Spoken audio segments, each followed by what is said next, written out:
Welcome to City Avalanche Racing Lanes, the answer to the question no one asked. I'm your host, Casey Abernathy. Joining me is Ricky Diddle.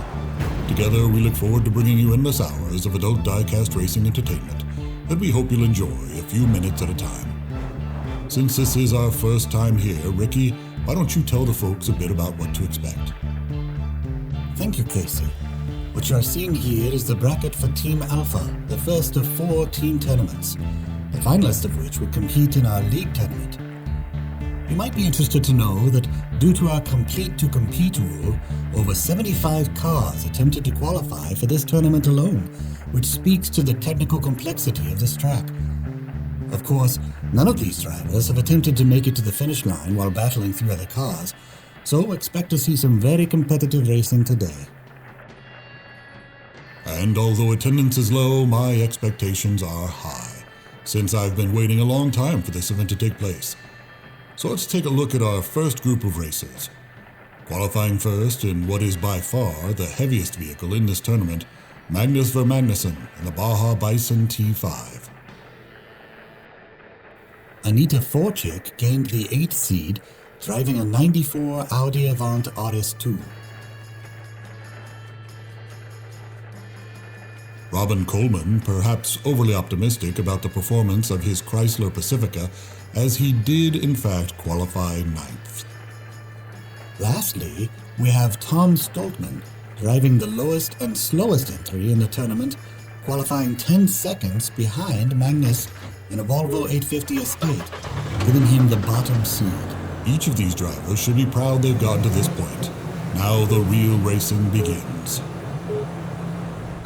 Magnus Vermagnussen and Anita Forchik in the front row. Robin Coleman and Tom Stoltman in the back. No surprises so far. Magnus off to an impressive lead at the beginning of the race, making good time around the first few corners. Oh, I do not know what happened there. Magnus took out Robin as well. So Anita has a free run. Oh, nice jump around that turn. All the way to the end, and then she hits what seems to be an unseen obstacle as well, but manages to have an impressive finish to the run, as she's the only one setting a very good time. 28.145 seconds. And giving her 5 points and taking an early lead.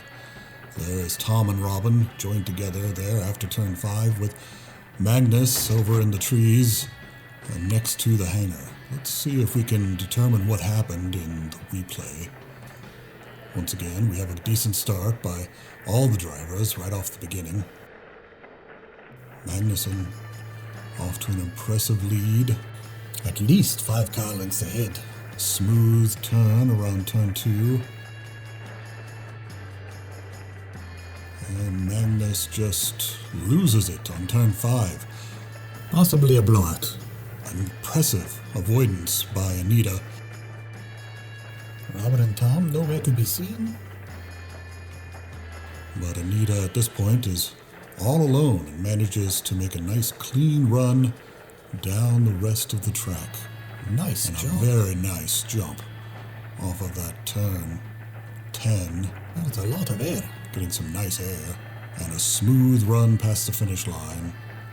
And again, it looks like she drifted, maybe oversteered a bit much around that corner and clipped something that brought her to a stop and maybe blew out a tire. But that's okay. She still set a nice impressive speed and got those points to set her up well at the beginning of our event.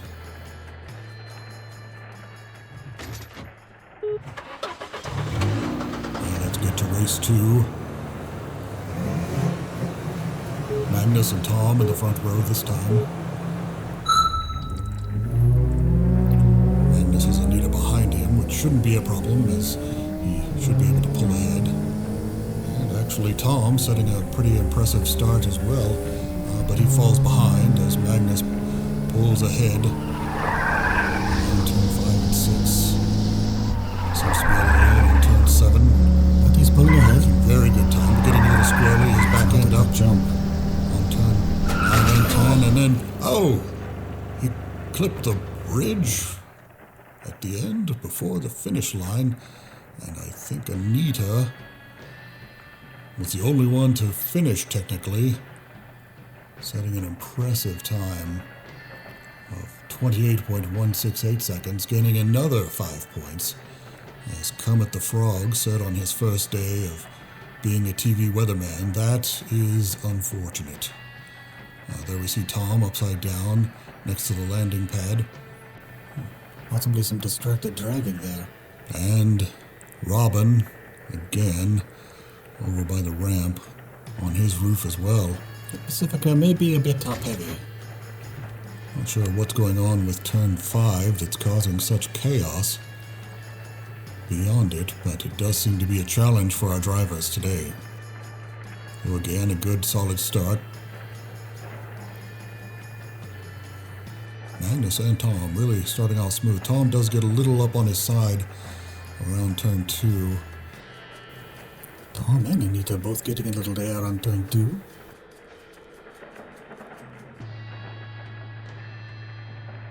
Robin on his roof again, and Tom.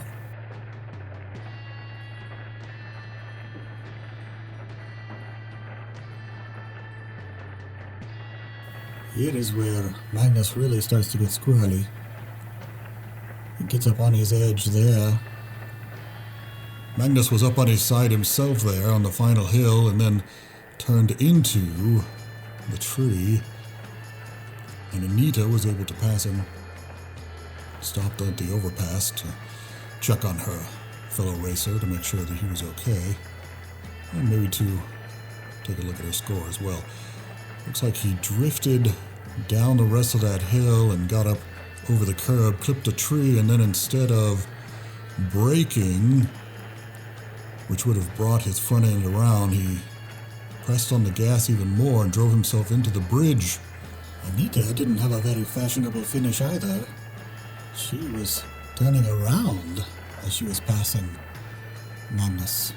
We see pulling up onto the bridge and really admiring her score, giving herself another solid finish all alone. Begin the next race. Here we have our two seemingly worse drivers, Robin and Tom, in the front. We'll see how they perform. Robin and Tom in the front, it's a bit scary. And that doesn't help me feel any better about it. Oh! Magnus goes off Robin or the Magnus? road and up onto the landing pad and takes out the bridge there. Robin and Tom take each other out at the following turn. That's the furthest they've gotten, but it doesn't do them much good if they take each other out. And Anita moving so fast, the cameraman can't keep up, and there seems to be some sort of anomaly at the bottom. And she pulls off into the parking lot of the garage. The mechanic is there to help her. Is that mechanic okay? If no one else has the time, in the next round there's going to have to be a three-way runoff just to get out of 0 points.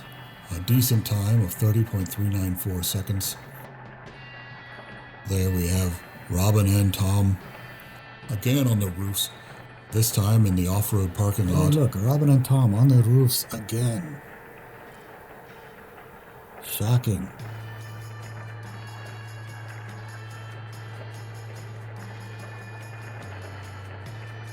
There is Magnus on the ramp that has been knocked down by the landing pad. Magnus finding new ways to get himself out of the race.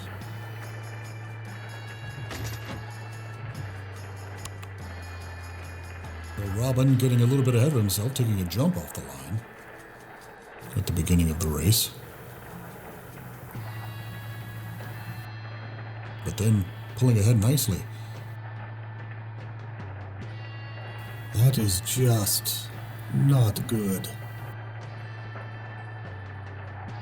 Tom just looks like he was showboating, which didn't do him any good, but Magnus and Robin really getting into it.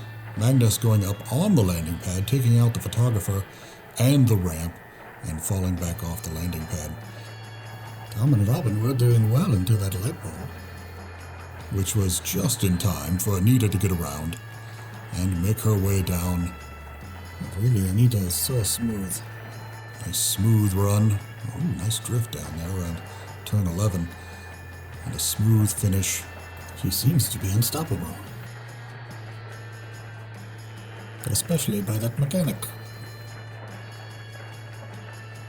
The mechanic there letting her know how much room there is between her and that Viper. How helpful of him.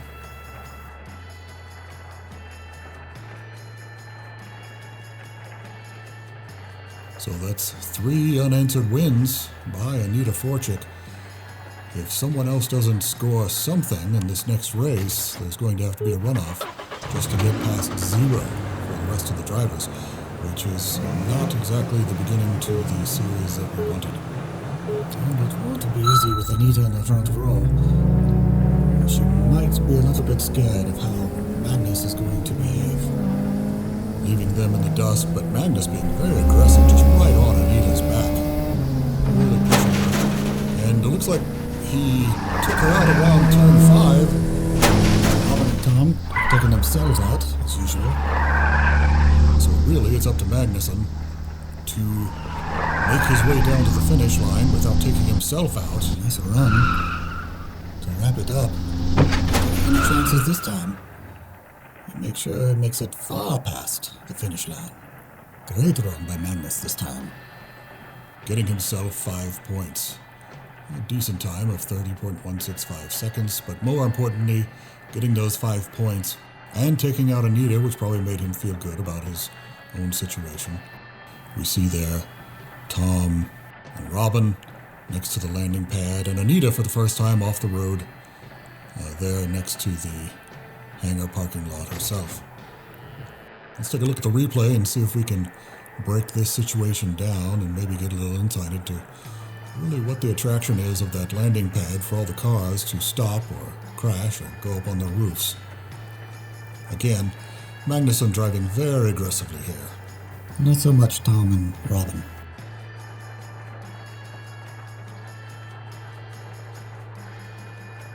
But then it looks like she cut him off, and then he pushed her out of the way.